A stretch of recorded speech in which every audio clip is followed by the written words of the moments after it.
Welcome, everyone, to Grab Your Keys. I am so happy to have a friend and colleague for decades and decades, Dana Santangelo, on with me today. Dana, welcome, president and owner of Germantown Title. Welcome to our podcast. Thank you. So nice to be here. So let me ask you the first question. I have so many fun things to chat with you about that I know everyone will be so interested to hear. How did you get into the world of title insurance? So, like everybody in title, somewhat by accident and or by birth, which for me it was by birth. I'm actually a third generation title agent. So I was somewhat destined to end up here. It was not my plan. I got a business marketing degree and I was gonna kind of forge my own trail. So I went to work for my father in his title business just temporarily until I got a job that I had, envisioned a marketing job of some sort. And once I started working full time in the office, it was just such a good fit. It was so natural. I already knew a lot of his clients. So, they were family friends and friends of my dad's, and it was just such an easy and natural progression that I stayed. And now it's been 27 years, and Like a blink of the eye. literally in the blink of an eye. I own the business now. I've grown the business. We have several locations. We do commercial, residential, purchases, refinance. We serve Pennsylvania and New Jersey. So yeah. That's all there is to it. But what is title insurance? As some people want to know, why do you need it, and what is it? So, title insurance is a way to insure the title to your property. And as for most people, your home purchase is the biggest investment, the biggest purchase people are going to make in their lifetimes. Right. So you want to make sure that you own the property without any unknown defects, liens, encumbrances that are not yours. Ideally, when you purchase a home, the only lien is your mortgage lien that you're creating on the property, and there's no other outstanding liens, judgments, outstanding interest from prior owners. Sometimes you see that with estates and stuff like that. So it basically just ensures you own the property free and clear of liens, except the ones you create yourself. Right. And it's needed, especially if you get a mortgage. And even Yeah. if you don't get a mortgage, you should have it, even Yeah. more so. Yes. And we strongly encourage people, even who are not getting a mortgage loan, the value of title insurance, which I think we do a pretty good job of with real life, scenarios of the value of title insurance. Yeah. I mean, we see it even with title insurance, but when you have title insurance, you have us to, basically to fund the defense and rectify the situation. Yeah, I just had somebody come back and say that their taxes from the previous owner were not paid. And we were able to go back to the title insurance company and say, you certified that all these were paid. Yeah. What do we do now? And they handled the entire thing for us. Yeah, I mean, essentially in most cases like that, the buck literally stops with us. Right. So attention to detail is very important in my world. So in the state of Pennsylvania and New Jersey, pretty much the title company is the one who handles all the funds. And I don't think that everyone realizes a lot of the time, like they're like, oh, we're going to send the wire to Success or we're going to send the wire to Sue. No, everything goes to the title company, right? Yes. So all money from buyers, sellers, listing agent, selling agent, mortgage company comes to you. And then how does that work? So part of being able to ensure that everything is paid as it's supposed to, the seller's mortgage, the seller's taxes, the lender fees, appraisals and credit reports, all that money comes to us by usually today in the form of wires. Right. We do get some cashier's checks still, but mostly in the form of wires. And then we make disbursement to all of those parties. So in any given transaction, we're sending anywhere, from a dozen or so payments out, sometimes even more. Yeah. We're paying the transfer taxes, the recording fees, taxes, mortgage. We're paying the real estate commissions to the realtors, any other, home warranties. All that is paid, collected from buyers, pretty much. I mean, sometimes the sellers have to come up with money, but not very often. And then we make all the disbursements to all the parties. And that's part of ensuring that title is free and clear and that everything is paid. Right, right. How important is it in these days to make sure that you're getting the wiring instructions directly from the title company? So wire fraud has been such a topic in our industry for several years now. But the fraudsters have gotten very smart, and they're ahead. So instead of targeting title companies, because we caught on to this pretty quickly, they are now targeting buyers, and that's really scary.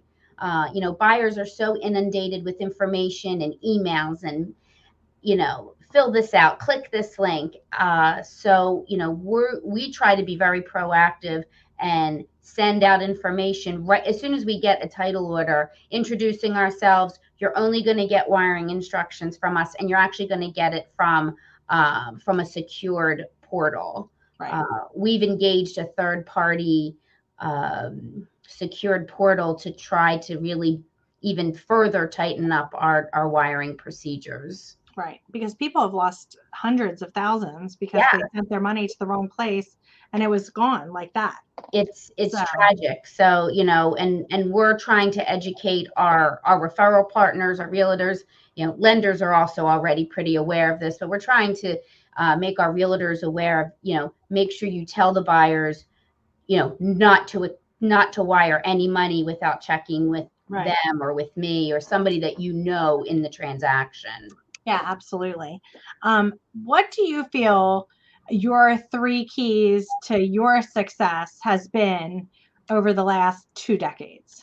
So I would say one of my top keys would be to be a problem solver.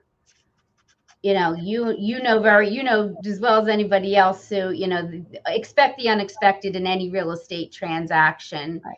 And I try to always be a problem solver because things are going to come up, and to think outside the box and, don't sit here and tell me why something can't be done. Let's find a way to get it done. Yeah, you are really good at that because I've had many circumstances where you and I have just gotten on the phone and said, okay, how do we make this work? Right. And what can we do to make it work? And there's lots of different things that you can do to make it work. It is just thinking outside that box and saying, okay, I think we could do this. I think we can do that. So I think that's being a problem solver is definitely a key to success. Yeah. And people remember that. People notice that. I mean, that they can count on me to find a solution to whatever the problem is definitely a key for me. For sure. Another one I would say, and it's so simple, but it really is true for me, is to do more than is required. Right. So many people in all industries and in all facets of life are just, kind of doing the bare minimum. If you do just a little bit more than is required, you really set yourself apart. And sometimes doing more it's taking an extra minute to ask how somebody's day is, to, are you ready to start signing? Do you have any questions for me before we start? Rather than just shoving papers in somebody's face, right. Sign here, sign here, sign here. They're really, really small things, but they go a long way to make people feel comfortable, to make people feel heard, respected. Right. So and kind of doing gifts in advance and being courteous. Yes. Which is a lost art. Agreed. For sure. And then another one would be for me to be an expert in my field, and kind of piggybacking on that is to never never stop learning.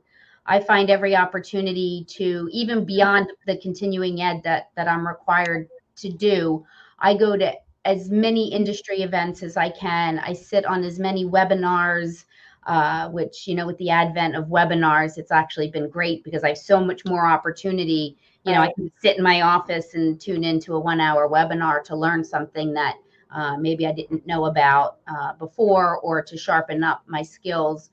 And when you're an expert in your field, you command other people's attention. They come to you. They come to you for advice or suggestions, or to help them, again, to solve a problem. And I get to be that resource for my clients and my referral partners. I mean, I can't tell you how many times, multiple times a week, where I get, oh, can I pick your brain? Or, oh, can I see you after this closing and talk to you about some other situation that I have? And a lot of times those turn into new transactions for me. I think that also turns into opportunity for growth at the same time, because when somebody's calling you and asking you to be the expert and to help, it puts it all together to be the expert, to be a problem solver, and to then do more of saying, I don't know what I can do, but let me think about it and I'm going to get back to you. That is allowing there to open up doors and opportunities in the future. Absolutely. And it also allows me to refer business to people. I can't help you. I think you need an attorney, and I can refer an attorney. Or I think you need, some other professional to help you with this. Maybe you need a surveyor for this particular problem. Yeah, I do think that does illustrate in doing more than required, is when you are referring business that you thought I was the right person for this, but doing the right thing for you wouldn't be me doing this business for you, but you need to go to this person instead. I just did that the other day. I gave up. I didn't give up. I chose to do the right thing and hand off a like $1 million plus mortgage because it wasn't the right thing to do. There was a better product that I didn't have, and I wanted to make sure that these people got the best product, and that didn't mean that they were going to use me. Right.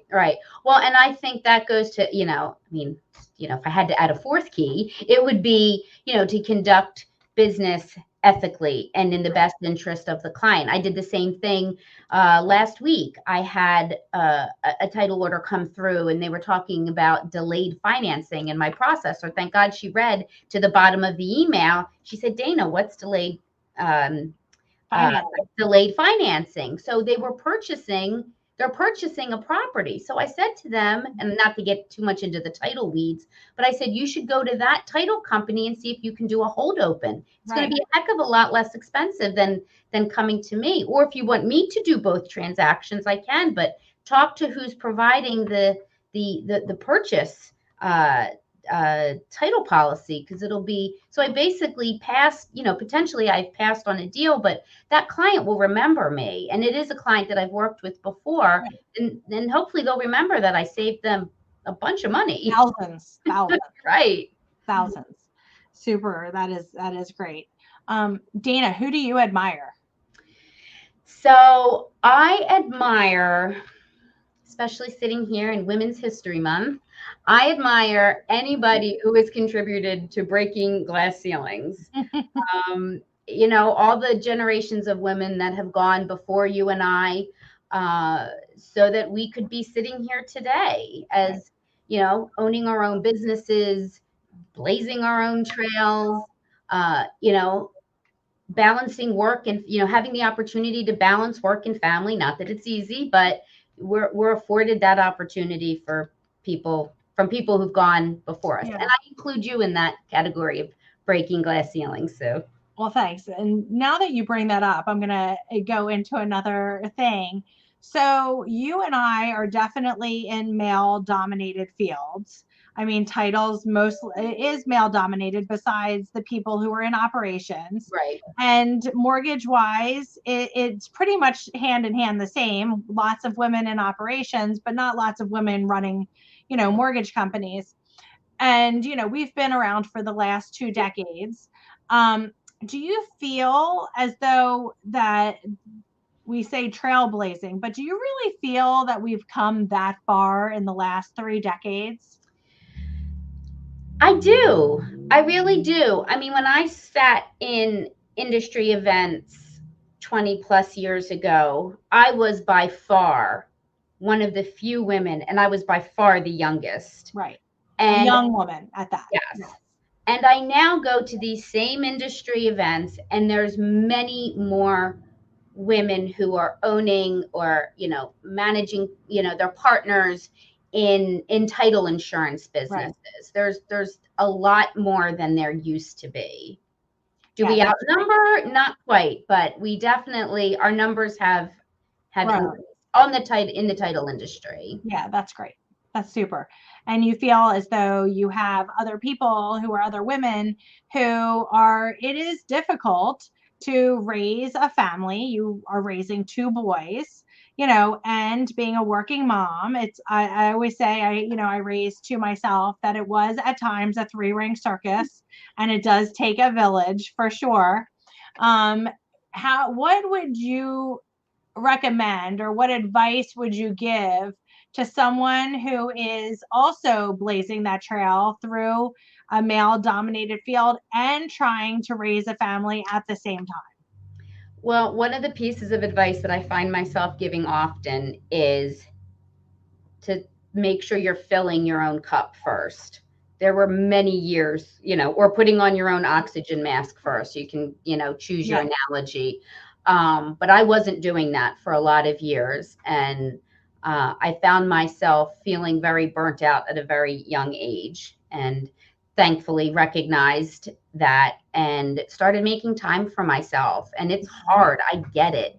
You know, prioritizing exercise, eating well, just taking time to just put the phone down, turn off the laptop, try to be more present at home. And these are all things that require practice. It's not like you just, oh, I'm going to do this tonight. I mean, it Yeah. is, it's practice, prioritizing, filling your own cup first so that you have energy and zest for what you do.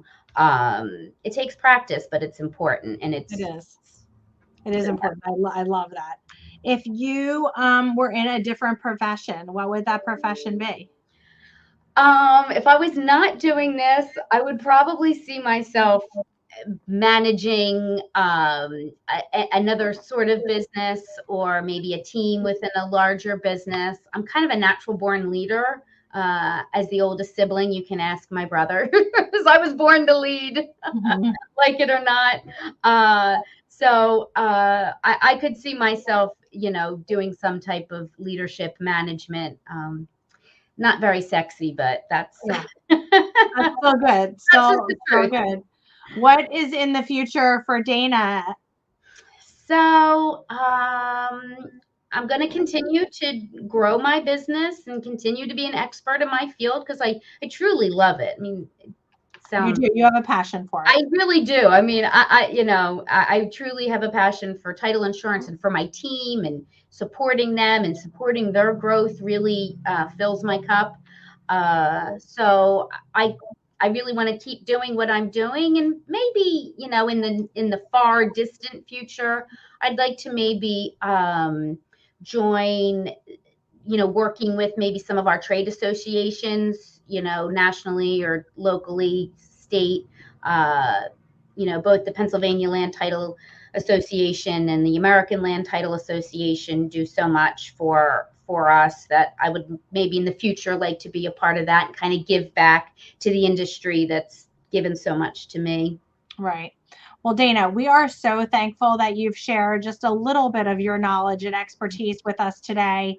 I always enjoy the time that I've spent with you. I enjoy working with you for the decades that we've worked with, and I appreciate all your zest that you bring to it. You do really care for the client and the customer, and that's super important when, doing any type of business.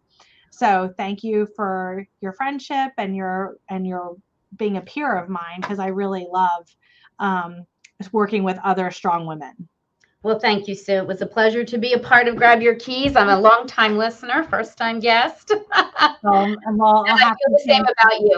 I love working with you, and I'm honored to call you a peer and a friend.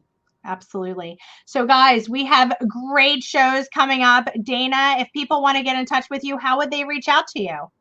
So the best way to reach out to me is either on social media. We're on Facebook, Instagram, LinkedIn. You could also email me at dsantangelo@germantowntitle.com. And we will have all that in the comments below. And everyone, thank you. Please share this if you've enjoyed it and go grab your keys.